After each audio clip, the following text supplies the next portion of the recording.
Hello, everybody. Welcome to Tea Talk Tuesday. I'm Stacy Sisto, your host, as usual.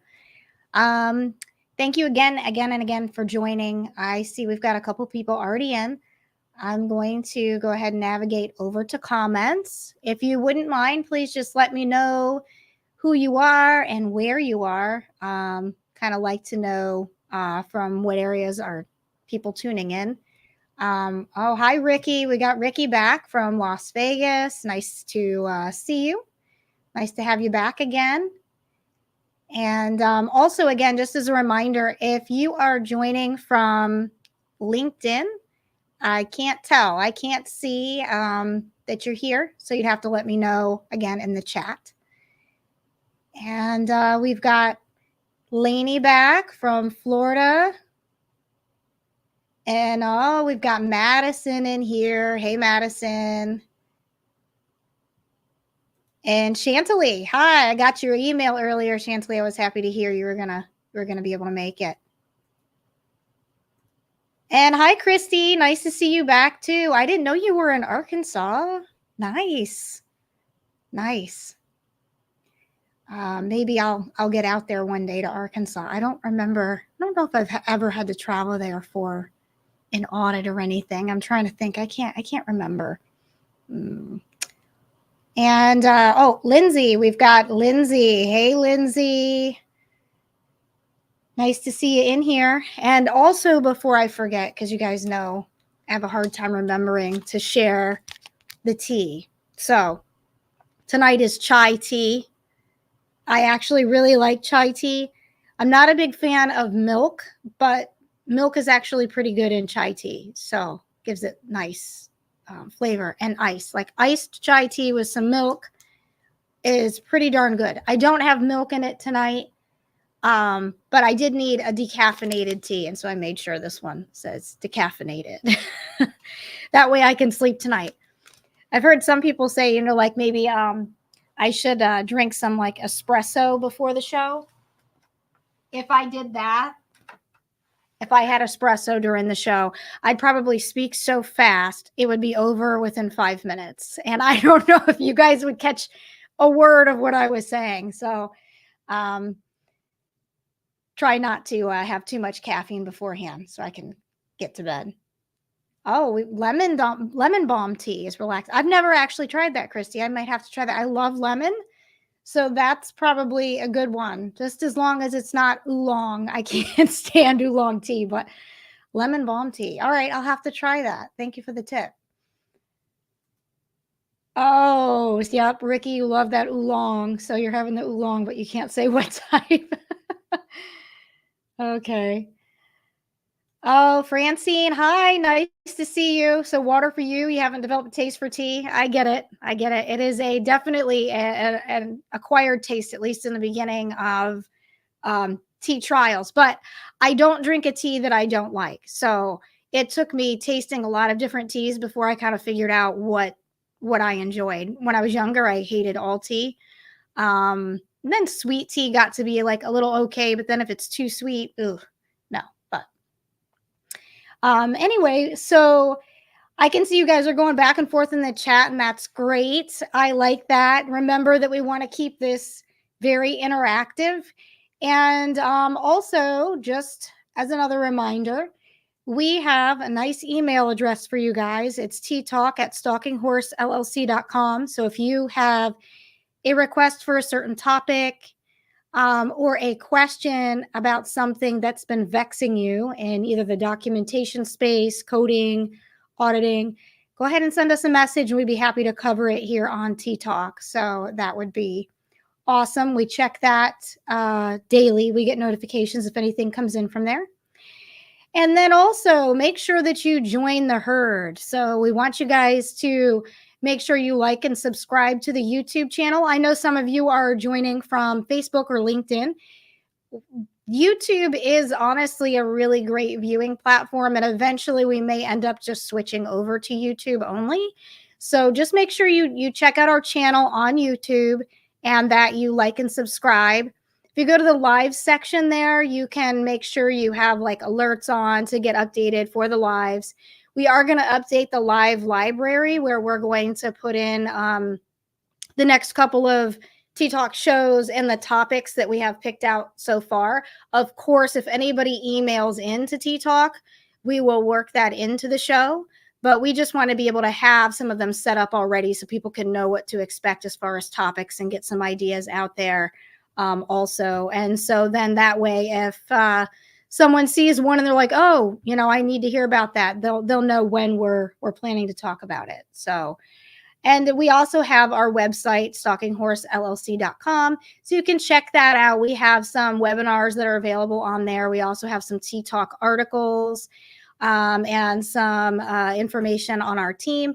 We're actually updating that also to get the rest of our team on there, our staff. So be looking for updates on there too. So with all that being said, I am going to get started on the first topic. And oh, Christy, I see that. So you jumped over to YouTube to make it easier. Yeah, it actually, I think it is easier, to be honest. I like it. I like that platform. So I'm going to go ahead and jump in. So the first topic that we had outlined is chronic care management.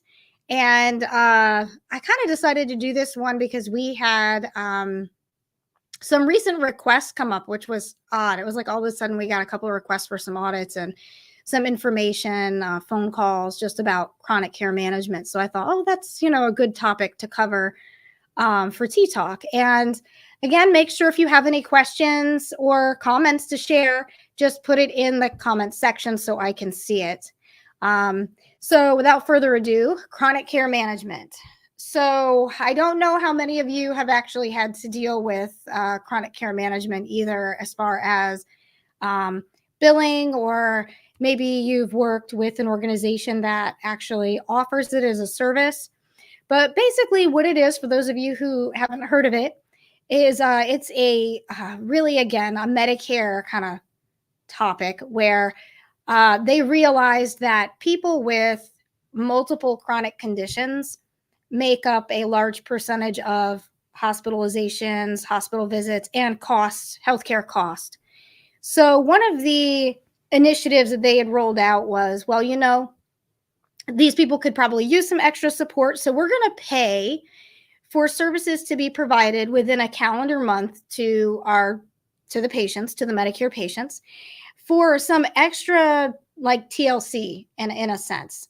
So these patients may need some extra calls for discussing certain things about a condition they have, whether it be the status of that condition, if they're following through with the doctor's orders, if they have all their medications, if they need any assistance with setting up appointments, if they have any concerns or questions, how they're doing overall, and it basically helping them reach the goals that are established for those conditions that they have. So in order to qualify for this extra service, a patient for chronic care management, they need to have 2 or more chronic conditions. And those conditions also need to be conditions that would increase their likelihood of like decompensation or maybe hospitalization or death. So it can't be something like, I don't know, like I have runny nose all the time. And it may be chronic because their definition of chronic is a condition that's expected to last either 12 months or a lifetime. So if I've had this runny nose that I just kind of get a chronic runny nose for already 2 years, again, it could be a chronic condition, but it may not reach the level of severity that, would warrant this extra service. I most likely am not going to need to go to the hospital for it or be at an increased risk of decompensation in my health because of my runny nose. But it may be a different story if I have heart failure and, let's say, diabetes, right? So those conditions are known to be chronic conditions, and they could certainly impact my health in a very severe and drastic way. So those conditions would be appropriate for chronic care management.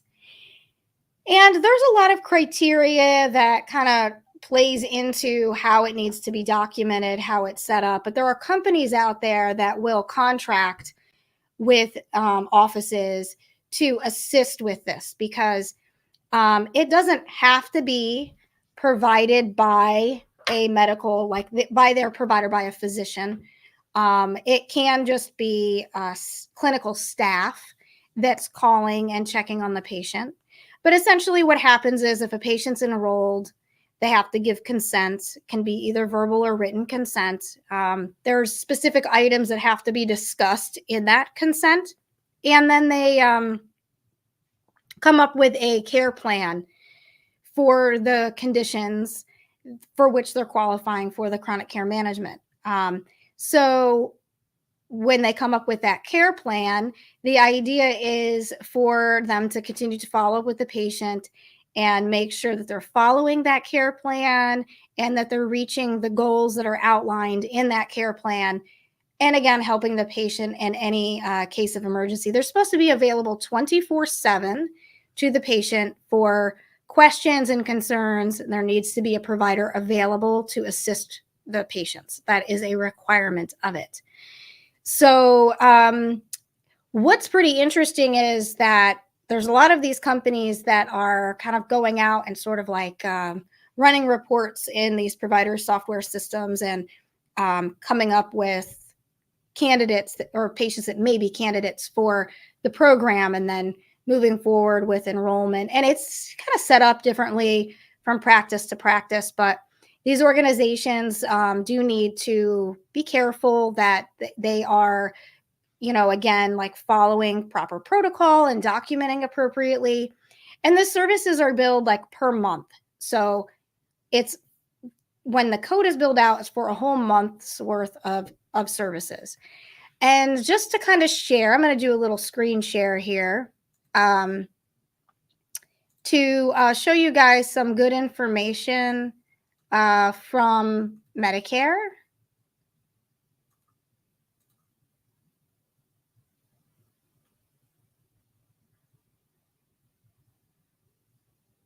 So this is the booklet from CMS that goes over chronic care management services. And I will be posting links on our website for this information as usual. I'm going to do it after Tea Talk this time. I'll probably do it tomorrow, but I will post the links on our website so that if you choose to go in and view, you'll know exactly the items that we discussed, where to find them. You can download them. So we have a question here. Let's see. So Francine says, is there accountability with doctor in his or her office once the patient is set up for chronic care? There is accountability. And the doctor is still supposed to continue to see the patient. And when this service is billed out, it's actually billed out under the provider. So it's billed out under the doctor. They should be receiving information at least once a month, but there should be information that's crossing over from the chronic care management software system that maybe an outside entity might use into the doctor's electronic medical record as well for each patient. And they can reach the doctor's office. And some doctor's offices actually do this internally. So some of them have their own staff that is working on chronic care management too. It's not always that it's, kind of subbed out to a company, but it just is common because a lot of practices don't have the staffing in place, and it would be a huge undertaking for them to do that or to build it up. So many of them do choose to just sub that part of it out. But that chronic care management company that those care managers are working with the patients, they need to have like direct contact, a way to get in touch with the office, with the staff in case of any emergencies. And the provider is also, again, like I said, responsible for the patient still. There is accountability. It still is that provider's patient, but that's a great question. So with this chronic care management services workbook, they actually go through a whole lot. And I've highlighted some things. So one thing that I did mention is 24/7 patient access to care and health information. And again, this can be by clinical staff. It doesn't have to be the physician that's seeing the patient. So there's different codes depending on who's talking with the patient. And these typically are not face-to-face services. Again, phone calls. There's also they usually set up a way that the patient can like actually send a message in the software, so that you may get like a text and say, hey, this is, Dr. So-and-so from, Dr. Smith from, Access or whatever. I would like to enroll you in our chronic care management program. And so you may get messages that way. And then you can actually communicate sometimes through these apps, which a lot of patients find very helpful. But I do think that's also like an age thing too, because you have some patients of a certain age that are not as comfortable with technology. They prefer the phone calls, which again is completely fine. But many of these care managers, as we call them, that are just like clinical staff but not providers, will call the patients routinely for check-ins, and again to go over their goals and any plans or any issues that the patient has, anything new that develops. They should be going over that with the patient. So let's just jump back onto here. So again, this just goes over some of those finer details of them being eligible. So again, 2 or more chronic conditions that are expected to last 12 months or until the patient's death. But again, they have to place them at significant risk of death, acute exacerbation, and or decompensation or functional decline. So it can't just be a chronic condition that is not, for lack of a better way of putting it, that's not really severe. It's not really impactful. And again, a lot of these places now are like doctors' offices, because a lot of them have like multiple providers and hundreds of patients. So they're using a lot of reports to analyze their patient population to determine, hey, how many patients do we have with 2 or more chronic conditions that might fit this description, that may qualify for chronic care management. And it can be extremely rewarding and helpful for the patients as well as the stat office, because again, it can help to decrease ER visits and hospitalizations and get patients in touch with a provider quickly. And again, make sure that they're reaching their goals. So one thing that is important too, and again, kind of goes to that accountability question, is this initiating visit.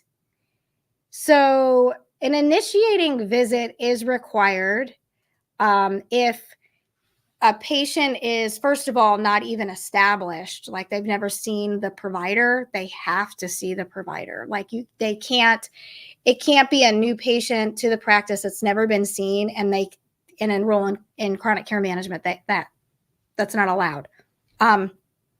So if they've never been seen, they'd have to see a provider first.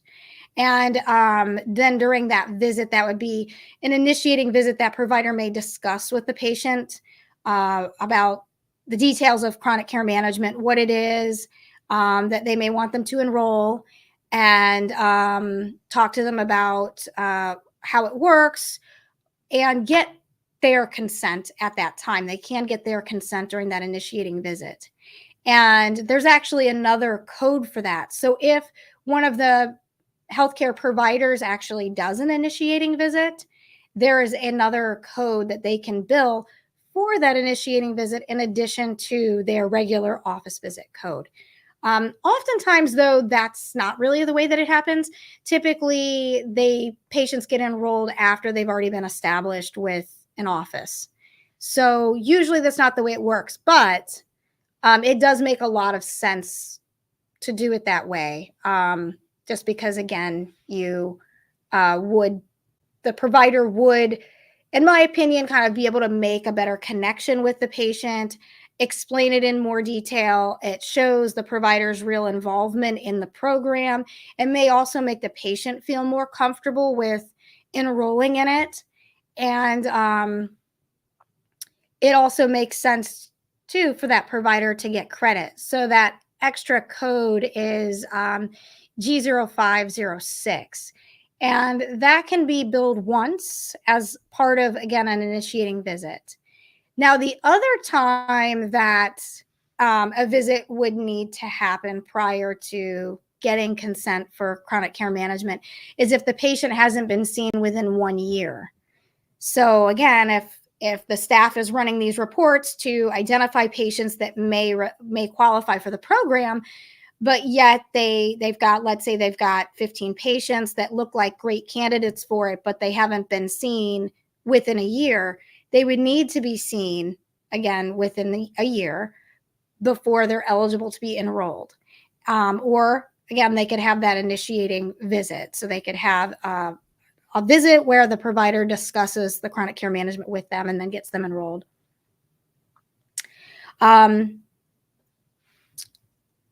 So the patient consent part also seems to be a little bit confusing for some of the chronic care management companies out there, as well as some providers. I think they're getting better at it, but it goes beyond just saying, hey, do you want to do this or not? They have to actually talk about the service and how it works, like the availability of it, so that somebody's going to be available 24/7, that there may be cost sharing responsibilities. So if a patient has Medicare, usually there's the deductible every year. So co-insurance deductible may apply. So they have to be open with them about that and say, hey, you may have to pay a little portion of this, just depending on your plan. And only one provider can bill for chronic care management during a calendar month. So I mentioned that when they bill it, it goes under the provider's information. So if this patient is goes to see primary care and then also sees a specialist, it could be that both of those provider types have a chronic care management program in place, and they may try to reach out to the same patient, but only one of them is allowed to bill per calendar month. So it's also important for the patient to understand that, because if they're already receiving this service from someone else, obviously you won't get paid for it. So you don't want to, double dip, double do, double work. Plus, that could be very confusing for the patient as well. They may end up getting a lot of communications from different offices. And also discussing that the patient they have a right to stop at any time. So they can say, hey, I don't want to do this anymore. I'm done. And they're allowed to, be unenrolled. They're allowed to have the services stop. But it is important that they know that when they do stop, it's at the end of the calendar month, meaning if it's the 20th of April and the patient says, hey, I don't want to do this anymore. Don't call me anymore. I'm done. If requirements have been met up through the 20th for billing chronic care management, those services can still be billed for that month, because again, it's for a whole month worth of time. So that's also important for them to know and providers to know. And it also unfortunately does happen because, again, these patients this program is for patients that are very sick, right? So sometimes patients do pass within a calendar month, and those CCM services, those chronic care management services, can still be billed for that month. But it's also important for the care managers to be checking in with the patients, because there could be a time where they don't know that the patient has passed. And then if they go into the next month and they're doing some work in the patient's account, they may be tracking time that they're not going to be able to bill for, and it may be all for nothing, because if the patient has passed, it's, at that point into the next month, there's no more services to provide. So again, I mentioned that they have to have a care plan in place. A lot of companies say, hey, can you take a look at the care plan and kind of let us know what you think, if you have any recommendations. There's no like super solid guideline on exactly what has to be in there, but it does need to be patient specific. And they do actually give some recommendations. And so this list here talks about different things that they would expect to see in the care plan. Doesn't mean that it couldn't include additional information, or it may vary a little bit just depending on the need and the patient. But again, making sure that it's personalized for that patient is a big deal. And again, that's where a lot of offices and companies can kind of go awry, because they may say, well, for hypertension, this will be the plan.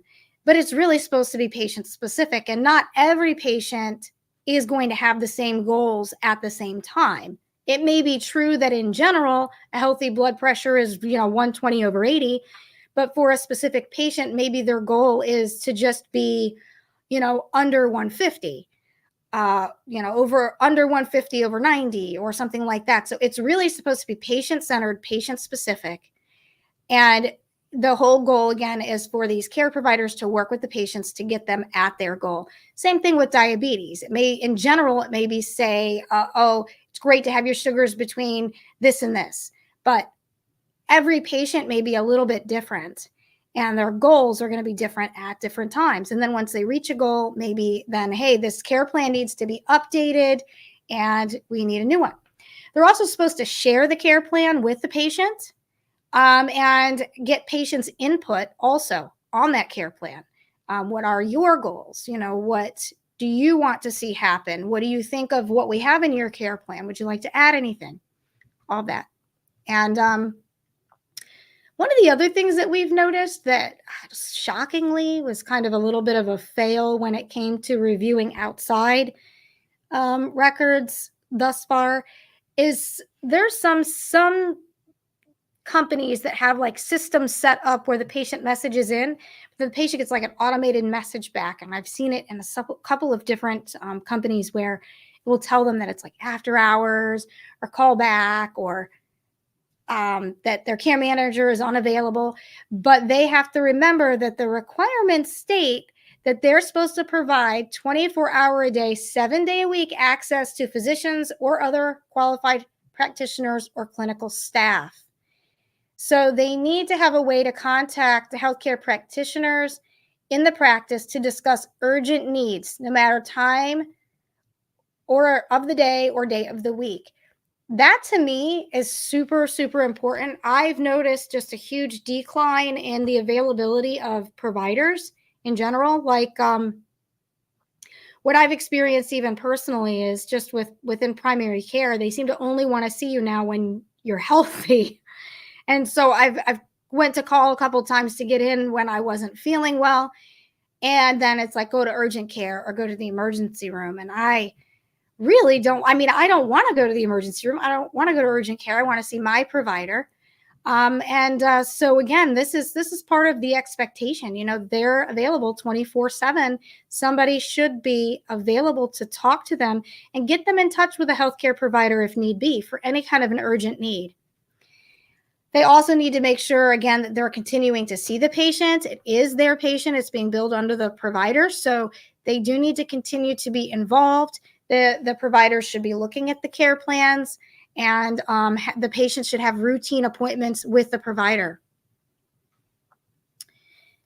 So with that being said, I'll just pull over to kind of a couple of codes. I didn't go into super big detail as far as like, there's also principal care management, which has to do with a single high risk disease.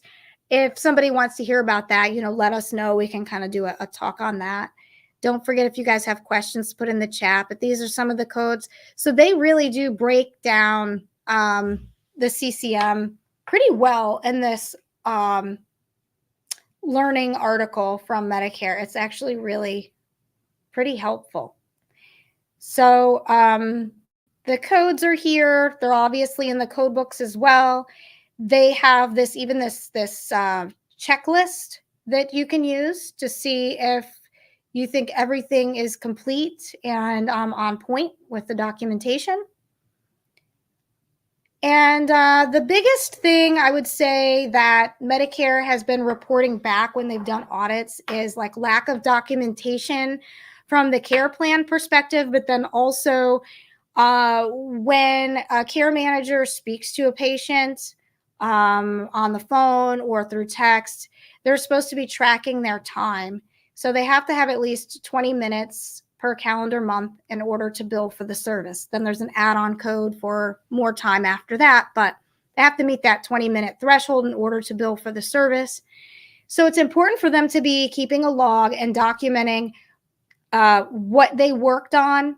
But even like reviewing medical records and making updates to the care plan or communicating with the staff in the office or communicating with providers can count toward time for chronic care management. So they need to ensure that they're documenting well what their tasks are, like what they're working on, and how much time was involved in that.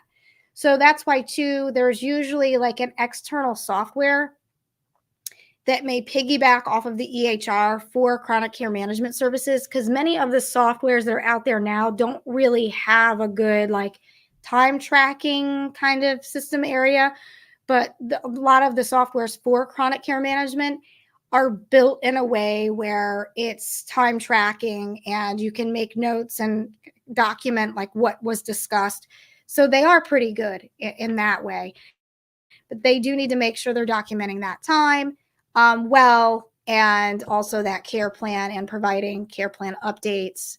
And even with the patient consent, documenting whether it was verbal or if it was written and that those elements that are required were discussed.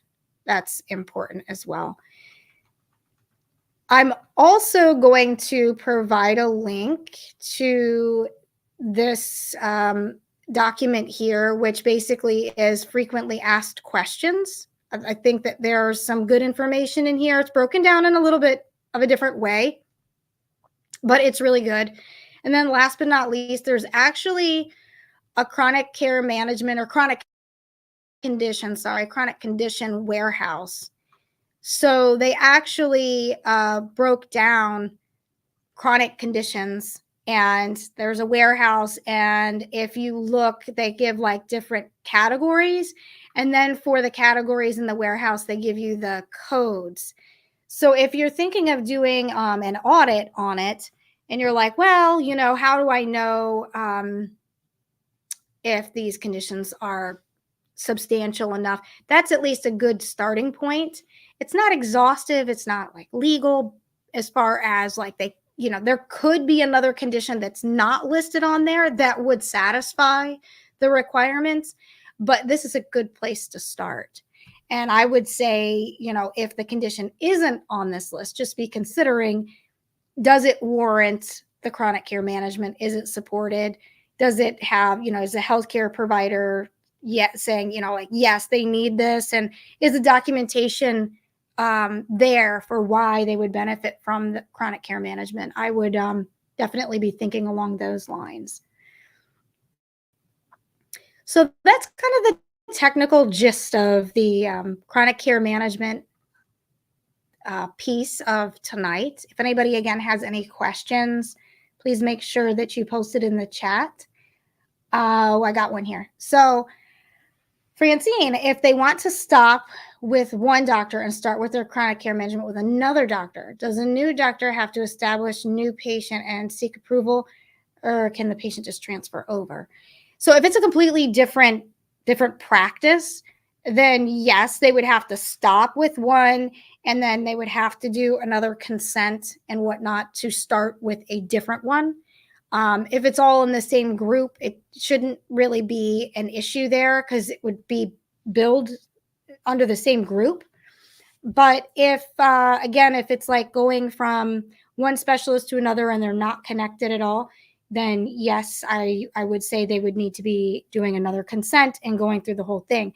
But see, if they've had a visit within the past year, then they don't need like an additional visit for that initiating the chronic care management. They could just give consent. But if they haven't had a visit within the past year or at all, they would need to have an initiating visit. So hopefully that answers your question. Thank you for that, Francine. And then Chantilly, great question. Do most insurances accept CCM codes? A lot of Medicare replacement policies do. So a lot of the Medicare HMOs do. Not all of them, though. So that is important to note because patients sometimes, too, will switch when open enrollment comes. They may have like straight Medicare, and then they switch and they get on a Medicare HMO. And then it turns out that Medicare HMO does not cover CCM. So you do need to be aware of any changeover and if their new insurance covers it. And also communicating that with the patient is important as well, because obviously if they're getting that service and they're benefiting from it, and then they change their insurance carrier and they're no longer going to be able to get it, that's going to have a pretty big impact on them if they're really getting benefit from the CCM service.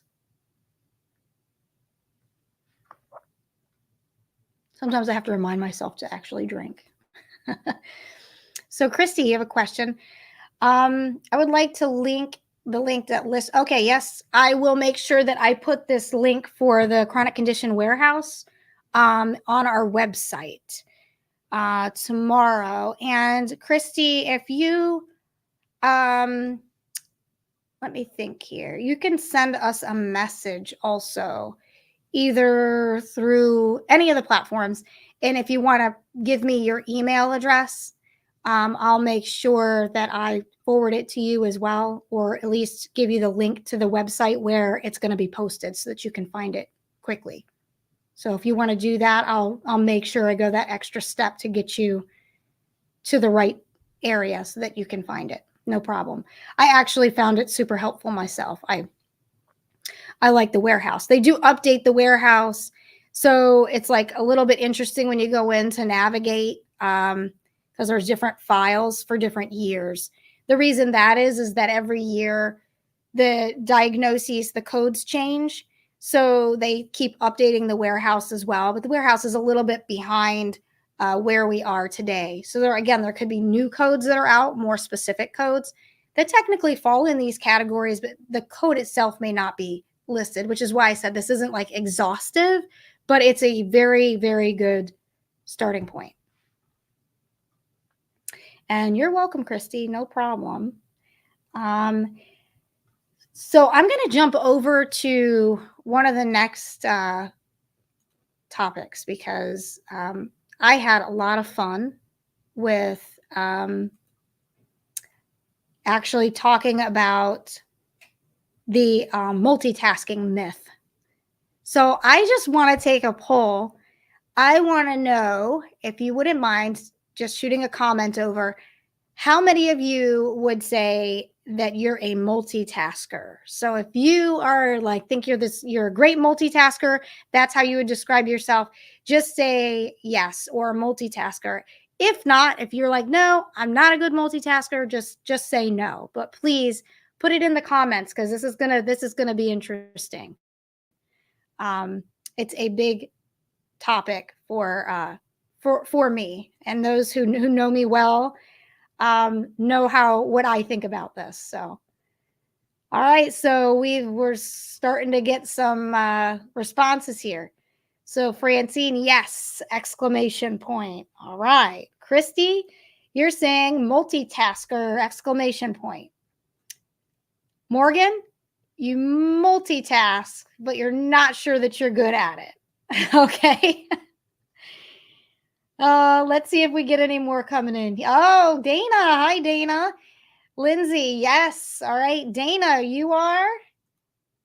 And let's see. Lainey or Eileen, multitasker. Teresa, I tend to multitask, but I'm not always good at it. All right. Chanceley, multitasker. Some days better than others. So agree with Chanceley. All right. So I'm going to break the truth to you guys. I cannot multitask. No, the answer is no, never. If I'm doing something and somebody walks in, I have to stop what I'm doing. If you're talking to me and I'm typing, I am not listening to a word you are saying. It is not going in.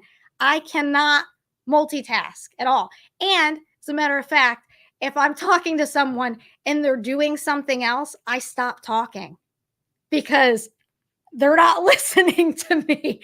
And I'm selfish and I want 100% of their attention when I'm talking. I want them focused on what I'm saying. I want to make sure that I'm being heard. So I will literally stop talking, and I'll say, I'll wait, till you're done typing or, you know, what have you. I think it drives my husband a little bit crazy because I do it to him a lot. And he's like, I can hear you. I know. And I'm like, nope, I'll wait till you're done. I need your full attention. So I do not believe in multitasking. I don't believe that it exists. As I would go as far as to say, especially in this profession, that if I start working on coding or auditing anything, if I'm reading a record and something interrupts me, I have to start over. I have to start over. I can't. It just doesn't. It just doesn't. I don't get the full picture. Then I have to have my full attention on it. Sorry, I just see that my my husband just commented and basically is confirming that he finds it annoying. And I think he also finds it annoying that I can only do one thing at a time or that I will only do one thing at a time. It even goes for cooking. Like when we have holidays, if people come over and we're cooking and I do not like to I have to get totally prepared to manage a full kitchen if people are coming in to help me because then that is like multitasking because I can't be cooking and giving instruction at the same time. I can only do one. So it's like high stress time. So I have to plan it out. I have to give people their workstations, what they're going to do, explain it to them ahead of time and then say go because once I'm focused on my part, that's what I'm focused on. So what was really interesting is that funny enough, my husband found a video. It was like an article. It was on CBS News, and um, I am gonna try to share that video on here. See if that works. So, Christy, funny enough, you're saying so. No Master Chef for you. Funny though, I'm surprisingly a good cook. Not from me saying it myself, because I'm not saying that I really enjoy cooking, but people seem to very much enjoy my food. But I think it's because I'm totally focused on the food when I'm cooking it. So if it doesn't come out well, maybe it's because I was trying to multitask. So I'm pretty good, but yeah, I don't know about being on one of those shows. It would be, I don't know, pretty crazy. But let's see if I can actually get this screen share with the video. And I did move the video forward, so it's not going to play the entire thing, but I can put the link out there for you guys too on the post that I put on our website. So let's see here. The only thing, I'm not sure if you guys are going to be able to hear it. So this is going to be interesting. Let me know if you can hear it or not. If you can't hear it, I'll just let you know what they're going on about, and I'll make sure I put the link in there.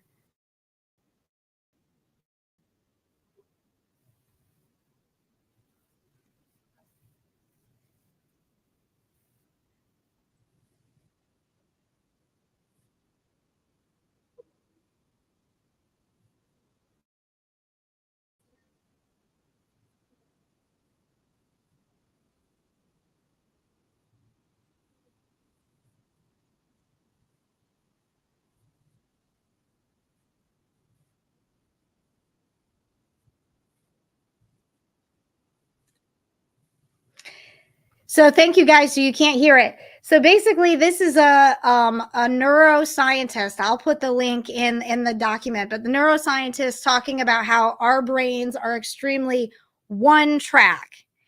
And he goes on to say that multitasking is impossible and that we just can't do it. So when my husband saw this, I think he really debated on whether to share it with me or not, because of course I just went on and on about, I told you. It was one of those moments.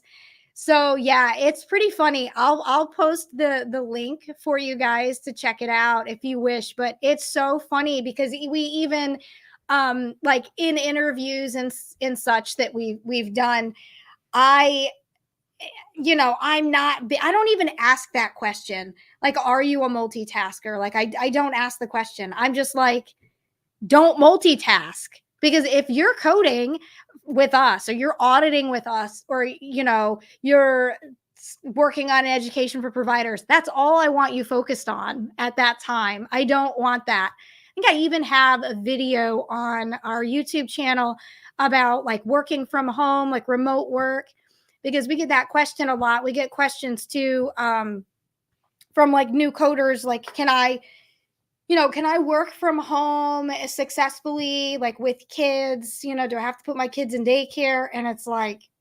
I would not get anything done. Nothing. I barely, when I'm working from home, I don't even, my children are older and I'm just like, don't interrupt, be quiet. I have to start all over. So I couldn't imagine if they were younger, even in kind of like running around. It would be incredibly difficult.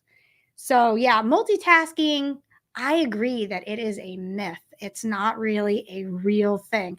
And if you think about it, you can't pay 100% attention to more than one thing at a time. So, even if you are somewhat successful with multitasking, you're never giving 100% into something that you're doing if you're doing more than one thing at a time, right? And again, that's where I said, like, I'm selfish. I want 100% of your attention when I'm talking to you. So I don't, which is kind of funny because doing this, probably everybody is trying to multitask, right? So a lot of people, if they catch this episode after the fact, they're going to hear me rambling on as they're doing 5 other things in the background. But yeah, I totally don't believe in the multitasking. So it's funny. So I guess, Eileen, we're going to agree to disagree because we can, though. Well, I don't know. I guess it depends on how much. I guess it depends on what you're doing, right? And then I thought about it. Well, what's a good test? They said, well, can you pat yourself on the head? And then can you rub your belly? I can't. Like, that's like super hard to do. And then can you tap your foot? So like, how many different things can you do at the same time and do them well, or do them like close to perfect? Probably not many if you think about it. So if anybody has any multitask fails, also please feel free to share. Or great success, I guess, too. I can't be a complete hater. If you have a good point to argue and you can share a story on it, hey, love to hear about that too. But yeah, for the most part, I would say that it's truly, truly, truly a myth. But yeah, in the video, they even go on to say, that a lot of places in interviews, they want to hear that a person's a multitasker. But I guess to each his own. And again, depends on what you're doing. I could see how certain things may not require, I guess, your undivided attention, but. Oh, Lindsay, so using the broiler is always a multitask fail. That's actually a good point, because I don't know if anybody here has ever heard of a Weber grill, but I like to grill. And years ago, I looked up, what's supposed to be like the best grill out there, and kept seeing stuff on Weber's, like Weber's being the it grill for like temperature, ease of use, and just everything. So I invested in one, and I say invested because they're expensive, and everything caught on fire. It was awful. I had to use fire extinguisher once. I had to dump flour on it. Like if you closed the lid down, it was all catching on fire. I just didn't understand it. And I like the grill because I could put, meat on the grill, put it on low or whatever, close it, walk away from it for a minute. And I felt like I was crushing multitasking when I was able to do that. With the Weber, no. So it was to the point I was throwing it away. I didn't care how much money I had spent on it. It was going in the trash. So my brother-in-law ended up taking it, and then he was just like loving it. He loves the grill. But come to find out, he kind of did a hack. He puts a piece of wood, like a wedge, in there when he closes the lid. So there's still kind of airflow, I guess, through there. So it does, I think, prevent it from completely engulfing in flames. But stuff on that thing still burns. It cooks super fast. You really cannot walk away from it. Yeah, that's right, Eileen. That's because I can't multitask. That's absolutely right. But, what are you going to do? I guess there's one thing I can't do, right? Multitask. So, yeah, almost caught the house on fire once or twice with that. If my husband didn't know, now he knows, but it didn't, though. Doesn't matter because almost doesn't count. So we're good. So thank you guys for tuning in tonight. I appreciate it. Again, as always, if you have any requests for a topic, don't hesitate to email us at ttalk@stalkinghorseLLC.com. And speaking of which, Christy, if you wanted to email T-Talk with your email, I'll make sure that I get you that link that way. That would even work easier. Come straight to us. And don't forget to like and subscribe to our YouTube channel. Follow us there, and follow us on Facebook, Instagram, LinkedIn, or if you're on all of them, you can feel free to follow us on all of them. We've been posting the code of the day. I hope you guys enjoy that. We have a lot of fun with that.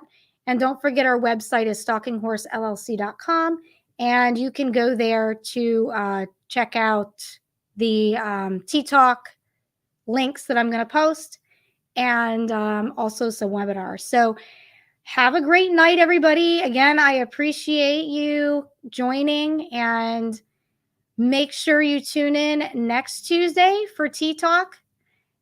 So I'll see you then. Have a good night.